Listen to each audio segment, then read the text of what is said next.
Karong adlaw, atong pagahisgutan ang mga sumunod nga panghitabo human nga si Jacob nakapuyo kauban sa iyang paryente nga sila Laban ug nakasinati og kasabutan bahin sa iyang pagpangasawa kang Leah ug Rachel.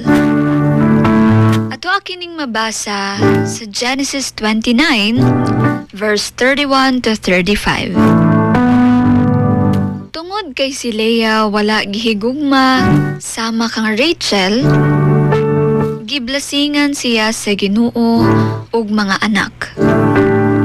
Siya nanganak og 4 ka anak nga lalaki nga mao sila Ruben, Simeon, Levi ug Judah.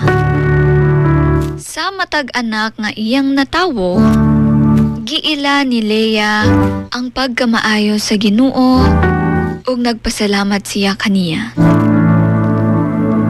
Kini nga bersikulo nagatudlo kanatong tanan nga bisan pa ug adunay mga butang nga murag dili patas o kalisod nga atong masinati sa kinabuhi, ang Ginoo adunay gahom sa paghatag og blessing ug kalipay kanatong tanan.